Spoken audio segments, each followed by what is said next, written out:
Olá, meu nome é Elizabeth Sartori, sou psicanalista. O tema de hoje será religião ocidental, uma parte dela, e eu me baseei no livro Psicologia e Religião de Carl Gustav Jung. Nós vamos tratar aqui da religião não como teologia, não do ponto de vista teológico, nem metafísico, e sim científico. Então, nós vamos lidar com a imagem de Deus, né? A imago de Deus. Não como o Deus, como crença metafísica ou teológica, ok? É, bom, para começar, nós vamos falar então um pouquinho das três maiores religiões do mundo ocidental. São três. Tem o cristianismo, o hinduísmo, desculpa, o cristianismo, o judaísmo e o islamismo. As três têm pontos em comuns.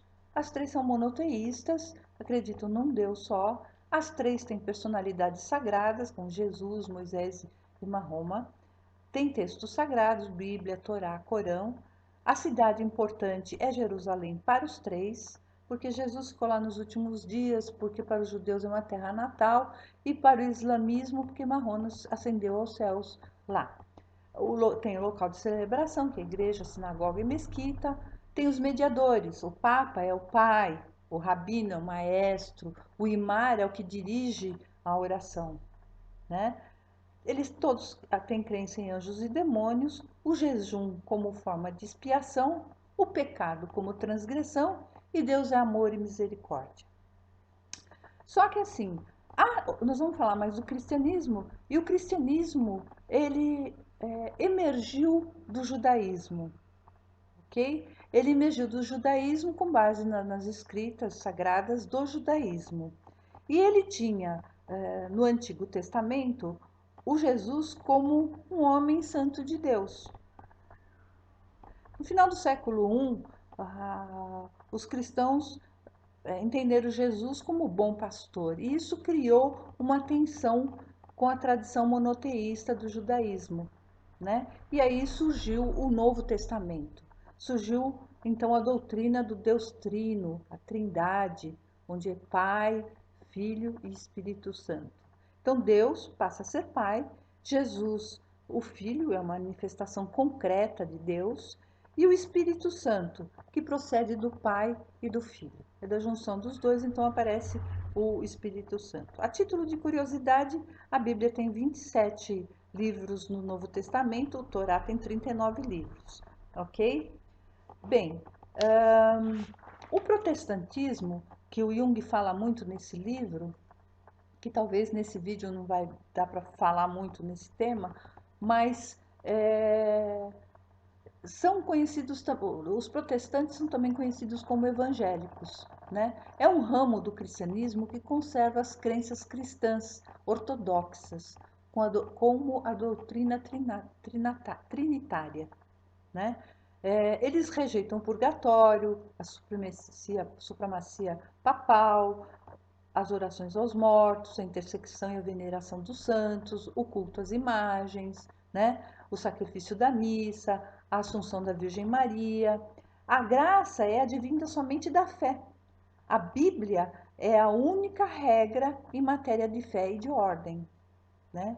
E eles expressam suas posições doutrinárias por meio das confissões de fé.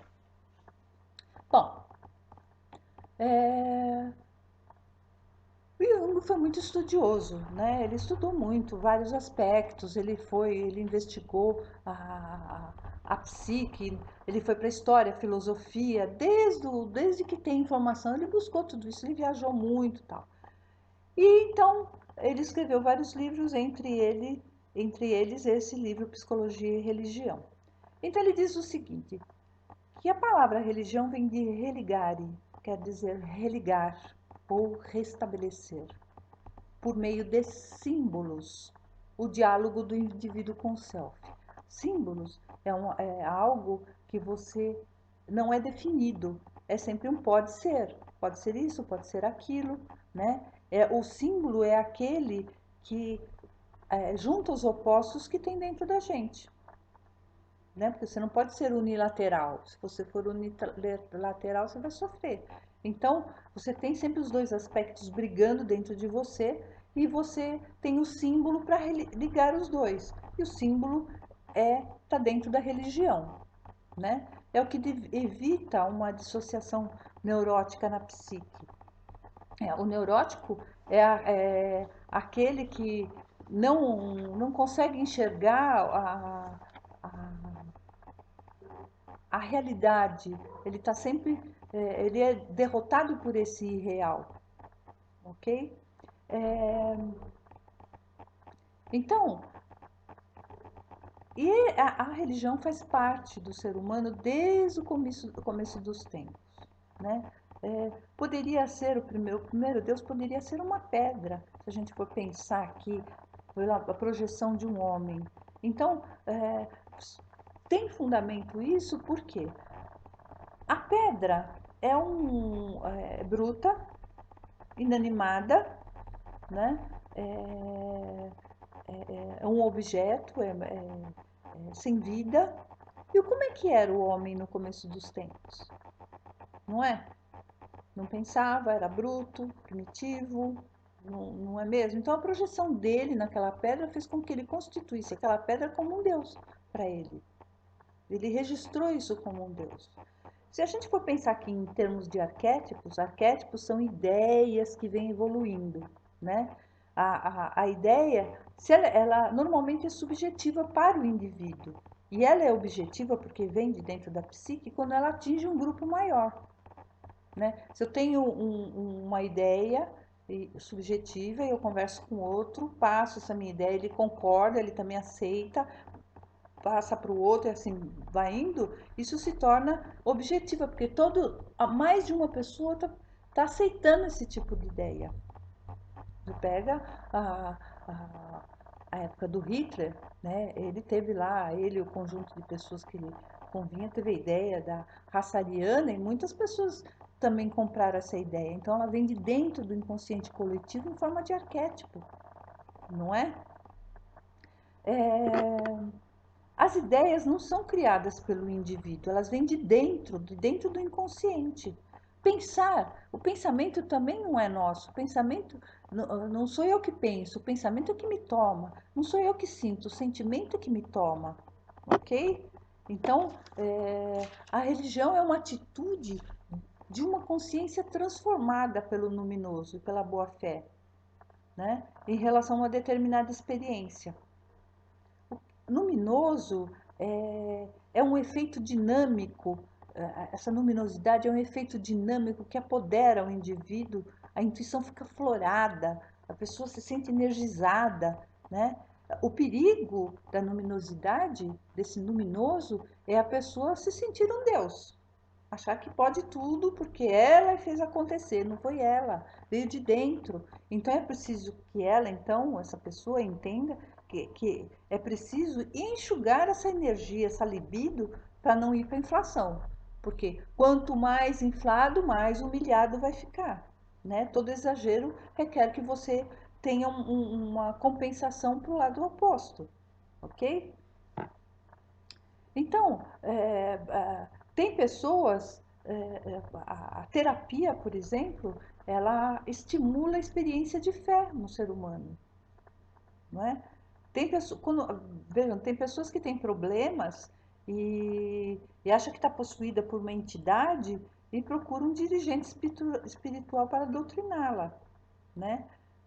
Isso significa que ela precisa conter os instintos. Os instintos estão muito, de dentro, está muito alvoroçado e precisa de uma entidade, de um dirigente espiritual para acalmar isso, né? Ela não está pronta ainda para um avanço, quando ela está nesse estágio de atitude.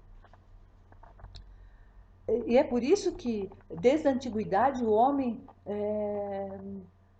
vamos dizer assim, respeita essas energias poderosas, né? Como espíritos, demônios, deuses, leis, ideias, ideais, tudo por causa desse arquétipo. Enquanto não entende isso, a pessoa não consegue avançar, ela fica parada, estacionada, né?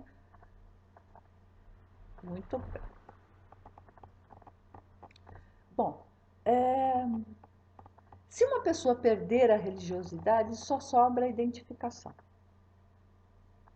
E o restante cai na alienação. Não tem como. Se ela não tem religiosidade, ela só se identifica com as coisas, né? Com as situações. Não tem como, não dá. Porque quem tem a religiosidade, ela entende isso, ela busca entender esse símbolo. Então, ela não se identifica com a outra pessoa ou com a situação, né? É, e tem pessoas então que para acalmar essa para se acalmar, elas procuram os atos religiosos, né, para acalmar a angústia. Então elas vão procurar o ato religioso, porque inconscientemente sabe que isso dá essa tranquilidade, essa calma, né? Então, por exemplo, um extrovertido é muito exigente. A figura do pai é enorme, ele não tem colo da mãe. Né? A mãe bota para correr, vai procurar sua, vai viver sua vida, então ele vai para o mundo do externo. E aí ele fica tentando agradar a mãe, trazendo coisas para a mãe, tentando atender a mãe, que é o que ele pensa, né? E porque eles se sentem abandonados e tentam resgatar esse colo, né? Falta religiosidade, né? Essa religiosidade é não ter que atender o desejo do outro, mas buscar algo de bom, fazer algo de bom, né? Ter dentro dele um diálogo interno onde ele produza alguma coisa de bom para a humanidade, para a vida. Então, isso significa que ele está se ouvindo, ele está tentando interpretar esse símbolo que tem dentro dele, certo? É, e o desapego, nesse caso aí do nosso amigo que é extrovertido, ele precisa de uma atitude religiosa, senão ele não vai conseguir desapegar dessa história. Ele precisa, às vezes, regredir para poder refletir sobre o ponto não resolvido.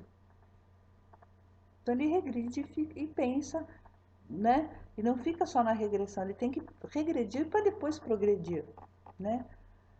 A gente acha que as coisas, o sofrimento é um veneno, né? Mas na verdade não é.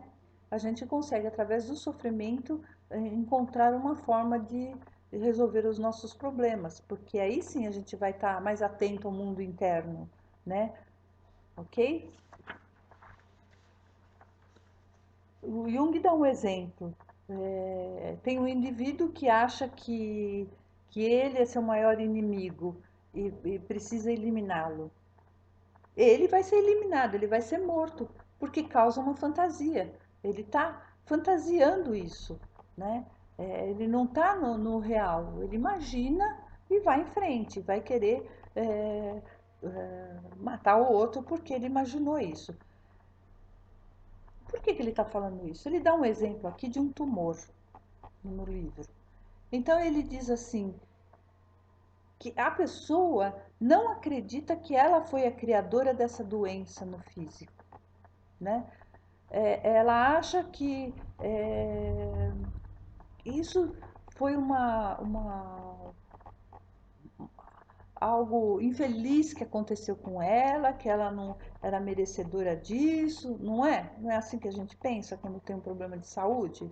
Ela, em nenhum momento ela imagina que ela criou esse problema nela. Então, o tumor, por exemplo, no caso aqui, é uma ideia obsessiva, né?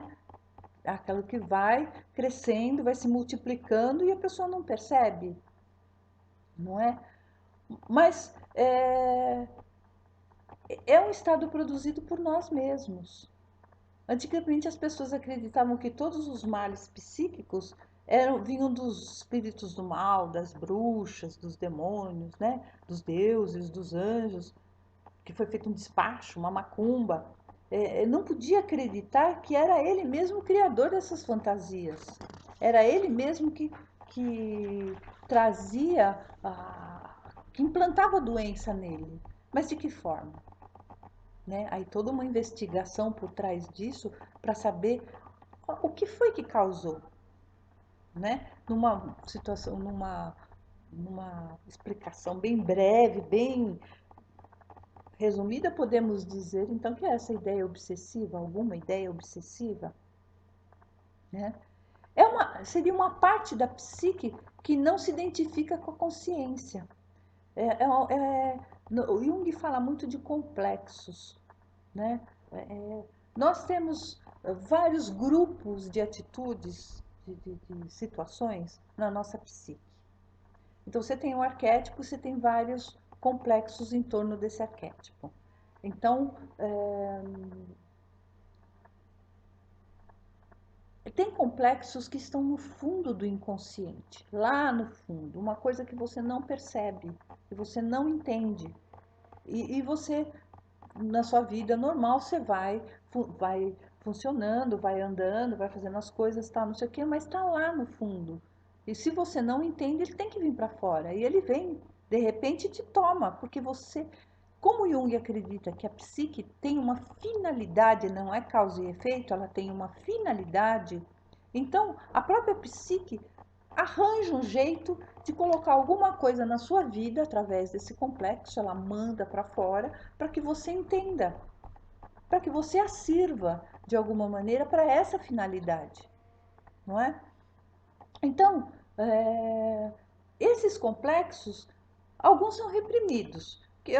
Esses complexos reprimidos são aqueles que a gente tem mais perto da consciência, está ali no inconsciente pessoal, né? Que você vai entendendo, acontece uma coisa ou outra, você vai entendendo e tal. E tem outros que nunca estiveram na consciência.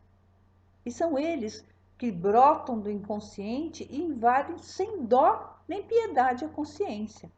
Não é como uma doença como esta, por exemplo. Poderíamos dizer que essa ideia obsessiva foi crescendo dentro da pessoa até se tornar um tumor, não é? Tememos os perigos da alma, com certeza. E a gente sempre fala, olha, vai me acontecer alguma coisa, não é? Isso não é absurdo, gente. O que pode, isso pode acontecer conosco em qualquer momento.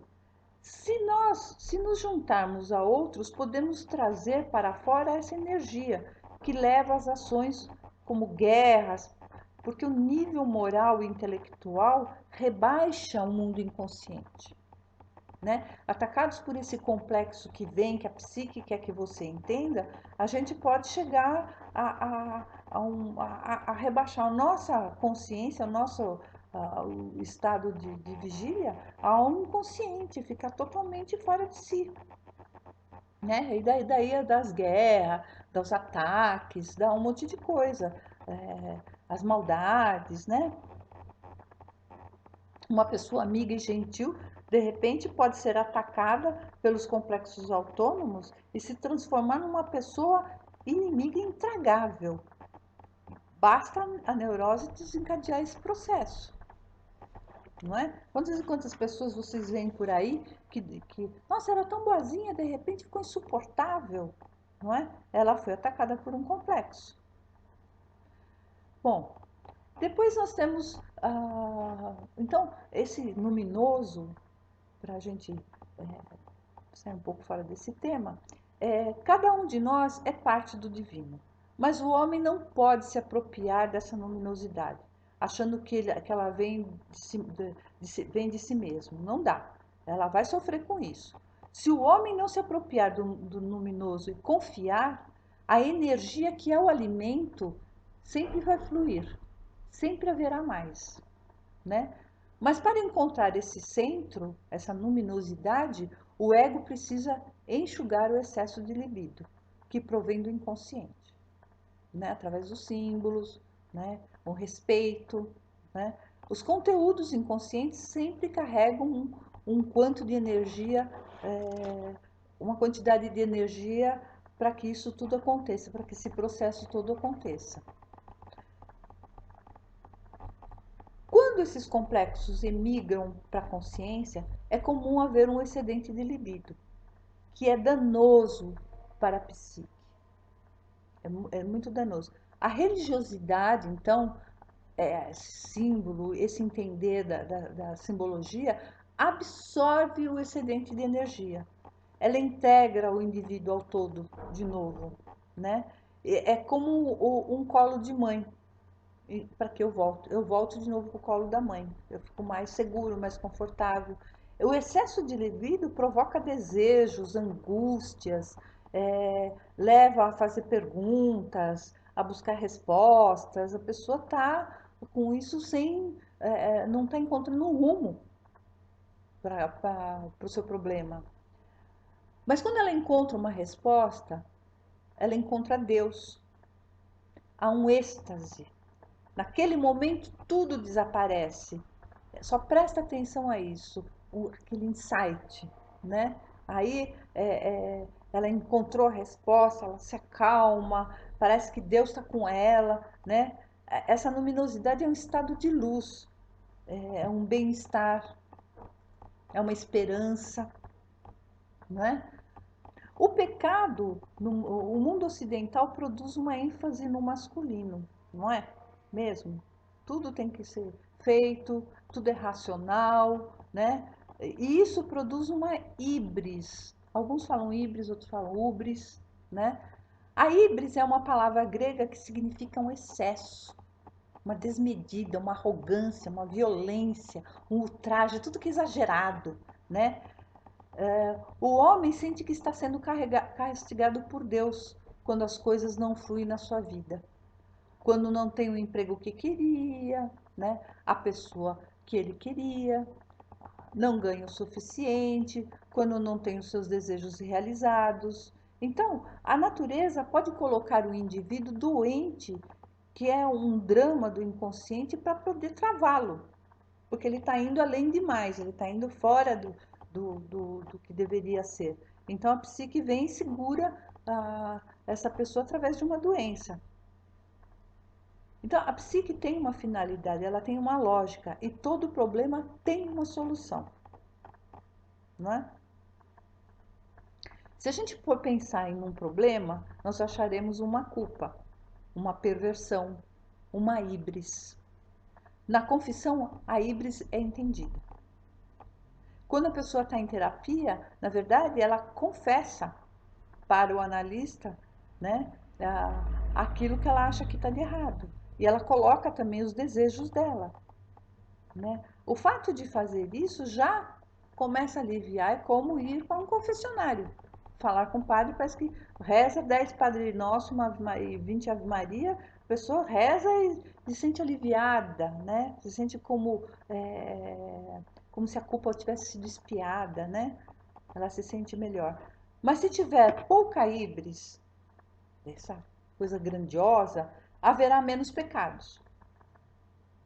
Não é? Quanto maior a híbris, mais pecados a pessoa acha que tem. Quanto menos híbris, a pessoa tem menos pecados. Isso pode causar uma insensibilidade. Os atos podem se tornar instintivos.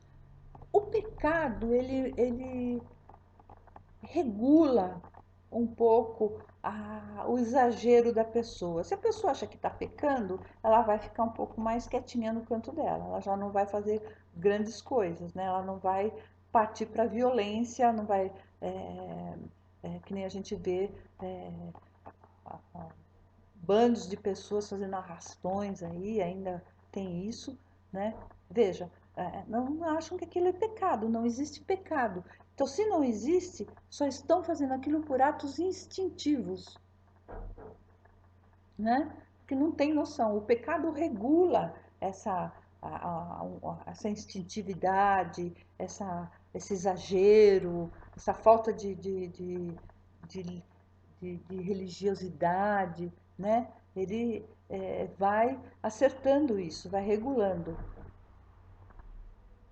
No pecado, o homem se sente como se estivesse sendo castigado por Deus. Se ele fez, principalmente quando ele faz alguma coisa errada, eu pequei, eu estou sendo castigado por Deus, então é melhor eu voltar aqui e ficar quietinho, me redimir dos meus pecados, né? Se olharmos nos dias de hoje, lançamos mão da cortesia para aplacar a ira dos outros. E é muito interessante isso, que, veja bem, quando você dá uma boa noite para uma pessoa, você está obtendo as graças do divino, um bom dia, não é? Pensa, tenta olhar isso. Ao dizer bom dia ou boa noite, eu já estou dizendo que tudo vai ser bom. A noite vai ser boa, o dia vai ser bom. Eu já estou pedindo as graças desse divino. Um até logo, né? Quer dizer, volte, gostei de você. Você é uma pessoa que me faz bem a sua companhia. Você tem uma divindade, né? Seja bem-vindo. Porque eu reconheço no outro uma divindade. Eu reconheço que o outro tem algo a me oferecer de melhor. E todas as pessoas têm, não importa quem sejam. Elas sempre nos oferecem algo para que a gente possa refletir, não é mesmo? O primitivo está sempre preocupado com os perigos psíquicos. E daí podem criar os tabus, né? Eles estão sempre olhando para isso. Mas o encontro religioso me traz a tranquilidade que as minhas ações estão corretas, né? A confissão é a entrega dos meus pecados, para que eu saia do desconforto de estar marginalizado e reencontre o todo. A remissão dos pecados me devolve de novo para o todo, né? Se eu não aceito o pecado, não tenho chance de ser redimido e, consequentemente, não posso retornar ao colo da mãe. O caminho para Deus é o pecado, não tem outra. O pecado precisa ser atingido por todos. O próprio pecado quer saber o propósito dele mesmo, quer ser entendido, ok? E é preciso fazer um sacrifício, né? Porque dizer eu pequei, tá tudo bem, mas e o sacrifício? Sem o sacrifício não há valorização, não é? Já na mitologia, os heróis buscavam se tornar deuses, empreendendo o máximo de seus esforços, não é? Acontece o mesmo conosco, buscamos a expressão do divino em nós. Nós queremos ser divinos, divinas, né? Essa é a trajetória do homem no processo da individuação. É Deus se expressando através do homem. A individuação é tornar-se indivíduo, tornar-se divino, ser olhado nessa divindade. O pecado não é o homem desafiar o Deus, mas é num determinado momento ele pensar que é Deus. Então o pecado não é eu estar desafiando Deus, mas eu pensar que eu sou Deus. O sacrifício é necessário para acessar essa divindade. Para acessar essa divindade, não precisa ser literal. Ele é simbólico, né? É o enxugamento da libido, é olhar para o símbolo, não é? Cometendo um pecado, desejando em excesso, ele é forçado na direção do enxugamento da libido e é a remissão, o perdão dos pecados é que faz esse movimento de, de tranquilidade, de melhor, né? O sacrifício é a condição para o homem encontrar a divindade. Não tem outro jeito. É preciso produzir pecado para poder decifrar Deus. Senão você não sabe o que é Deus. O sacrifício é abrir mão daquilo que lhe é mais valioso. É, é, é abrir mão do ego, né? Porque o que as pessoas têm é muito ego e aí elas sofrem por causa disso, ok? Bom, o Jung teve numa tribo, no Monte Egon, e ele disse a palavra espírito nessa tribo. Todos se calaram, desviaram o olhar dele, porque era proibido falar espírito, porque isso abria os caminhos para o perigo. O Jung percebeu e mudou o assunto para sonhos. Ele foi esperto, ele logo percebeu e mudou para sonhos. E aí eles disseram que os sonhos era privilégio dos chefes da tribo ou do curandeiro. E o curandeiro disse assim que eles não tinham mais sonhos, pois o comissário inglês sabia tudo a respeito das guerras, das enfermidades, onde eles deveriam viver. Ou seja, eles estavam perdendo essa religiosidade deles, da, dessa tribo, não é? Porque já tinha um outro lá que sabia tudo o que era bom para eles, então eles confiavam no outro. Então, bom, esse pecado, então, é uma transgressão da lei sagrada, que implica numa punição. No cristianismo, é condição humana essencial que reclama a redenção do ser humano, né? Segundo Santo Agostinho, Adão, com o pecado original, corrompeu toda a natureza humana, onde todos são incapazes de satisfazer a Deus e estão predispostos a seguir o mal. Então, o sacrifício é abrir a mão. Quem faz o sacrifício é o ego, né? Porque faz a pergunta e tem que dar a resposta. O ego endurece a realidade. Para ele, ele não tem, ele não expande, ele não amplia, ele simplesmente fica naquilo. Significa deixar o ego sem poder e o self assumir. A sorte está lançada. É aquele famoso se Deus quiser, não é? Ok? Então, isso faz os homens, então, esse sacrifício faz com que os homens, a humanidade, crie ritos, né, ritos de passagem. Esses ritos são defesas contra as tendências perigosas do inconsciente, né? Porque não tem medo do que o inconsciente pode mandar. O rito tenta conter a culpa do exagero, dessa híbris, né, do indivíduo que quer se diferenciar. Para produzir diferença, a psique se vale de sintomas, como culpa, pecado, medo, magia, né, para poder fazer mexer com o ser humano para que ele encontre a resposta. A igreja, através do ritual, redime o pecado, mas cria a interrogação sobre o que você tem como pecado, o que é e por quê. Né? É preciso destruir a ideia de divindade, porque ela, a divindade, provoca magia. A magia contém um mistério que precisa ser solucionado, não é? Devemos olhar para o fenômeno mágico para entendê-lo no que ele quer dizer.